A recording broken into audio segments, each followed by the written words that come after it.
I hope you like these high interest rates, folks, because they're about to go much, much higher. Jerome Powell, the supreme leader of the Federal Reserve, has given his annual speech at the Fed's retreat in Jackson Hole, Wyoming, den of scum and villainy, the worst place in all of Wyoming. The new Aspen, because even a lot of rich people realize that Aspen has been completely ruined. Anyway, in his speech to his fellow Fed members, Powell stated unequivocally that inflation is still very much a concern, that is the Fed's job. His job as the chairman is to worry about inflation and to fight inflation. And so that means that not only does he stand by all the rate hikes they've done so far, he's very much open and seems to indicate that he will proceed with more rate hikes. And I do not blame him one bit. I'm glad that Powell is staying the course because at this stage of an economic cycle, I don't agree. I mean, I reject the entire premise of economic cycles. I don't think they should exist. But given that we live in a world that has a Fed, that has a commercial banking sector that engages in fractional reserve practices, it is a given that we have economic cycles. And when you get to this stage, when prices are out of control and nobody can afford anything and the cost of living just keeps going up and up and up, the job of the central bank is to reel that back in and to create a crash to bring down the cost of living. And yes, they bring down, the so-called economy with them, but that's what happens when you have a bubble economy. Guess what? They're inflating because when prices are inflating, the prices you pay for goods is inflated, yes, but also the prices that people pay you also gets inflated. That is, if you're lucky. Now, for the vast majority of people, the price of everything else, the price of their cost of living is going up faster than their increase in revenues in their own personal business. That's why it's terrible on net. And so, yes, the Fed's rate hikes are probably going to hurt you and your business, whether you're an employee, a business owner, or pretty much anyone other than a government worker. You are probably taking a hit from these interest rates. And if rates go higher, you'll take a bigger hit. And that's the intention. Not enough people have been brought down yet. I mean, look at the housing market, unfazed by record high interest rates. And it's not technically record high. It's not as high as it was under Volcker, but it's the highest it's been probably, have we decided it's up to 2001? And yeah, so we're up to like 2001 levels. And Powell is talking about going even higher. So who knows? Maybe we'll get back to 90s interest rates. And remember, back then, the housing market was not in a bubble at all. That's kind of what we're talking about here. Hell, in 2001, it was just the start of the bubble. The bubble started in 1998. Before 1998, housing prices were stable for about 100 years. They did not go up from 1899 to 1998. It's a straight line.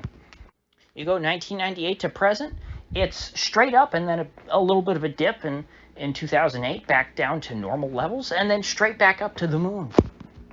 If you looked historically, over a 100-year period, the 2008 crash, that's a blip. The trend is clear. Housing and everything else, all costs of living, massively inflated. And not only are prices not going down, they're still going up, with rates being as high as they are. And so this is you folks might have noticed I talk less and less about the economy, and that's because I've been humbled. I have less and less confidence in my ability to forecast things, which, let's be honest, that's the oldest tale in the book, someone trying to forecast the economic landscape and being wrong. But hey, at least I can admit it. And I know to shut my mouth when I realize, hey, this is the time for me to learn. And that's what I've been doing. I've been trying to just become smarter at this and figure out, gee, why was I wrong before? And things I was wrong about was like, hey, as soon as the Fed starts hiking rates, it's over.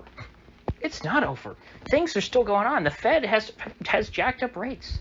And again, maybe we're just right on the cusp and it will come soon. But I mean, if the Fed is in a position where Powell's looking around, he's like, hey, I mean, I went full, apocalyptic on these. I went medieval on these interest rates, and everything is still operating as normal. I didn't have an effect. I got a hike higher, and that's what I'm saying. I'm saying keep going.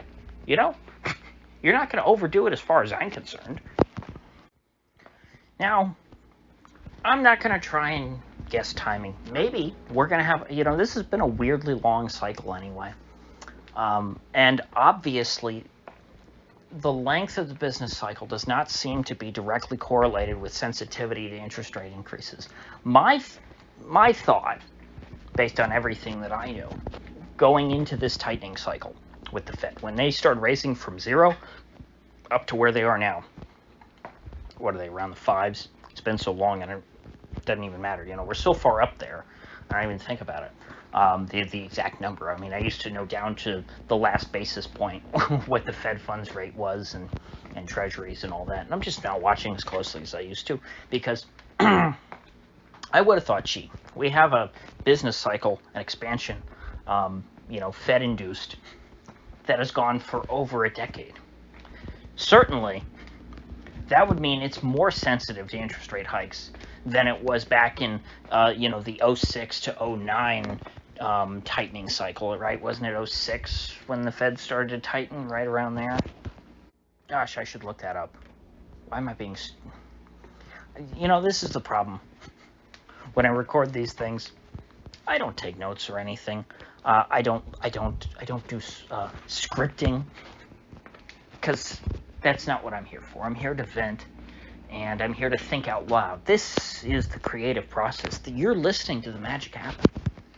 And so I don't remember offhand what the exact year and month, which is relevant, the Fed started tightening in the lead up to the 08 crash. But I feel like they started tightening in like mid-06, and then they raised rates up, and then they stopped in 07 and left them high, and then started cutting in 08. That's what I remember. In which case, we might just be in 2007, Maybe it just hasn't been that long.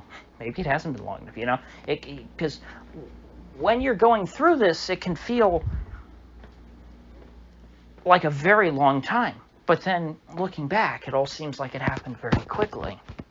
Which is why, in hindsight, once things finally do go down, people will look back at these speeches from Powell and go, oh my gosh, Powell was so stupid, and, he did the exact opposite, everything was already, in hindsight, people go, well, at this point, things were already good, going so terrible, and he made it worse by saying that he was going to hike more, even if he doesn't end up hiking more.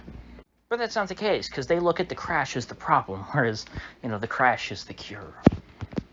Now, something that will be important, though, is if we're in 2007, are we going to get the big cracks forming like we did back in 08, going into the 2008 election, which things were starting to come unraveled. It was pretty bad, but it wasn't at the absolute worst then, although, gosh, now that I think about it, I mean, timing-wise, couldn't have gotten much worse for the Republicans, considering, George Bush was president, and then you had John McCain, one of the worst politicians in American history. He's get asked about it, and he goes, well, the economy is not really my thing. I'm more about starting wars. That's kind of my specialty. I don't really know much about economics. So it's not like he would have done much better than old Barry Sutro. But if things start to come unglued next year, old Ronald Blumpf will be able to use it to get some good digs in at Bidenomics. Not that, as I've talked about in the past, I mean, presidents really can't take credit or blame for all this stuff because, the Fed does what the Fed wants to do. The Fed has existed long before any of these presidents, and the Fed will exist sadly long after all of these presidents.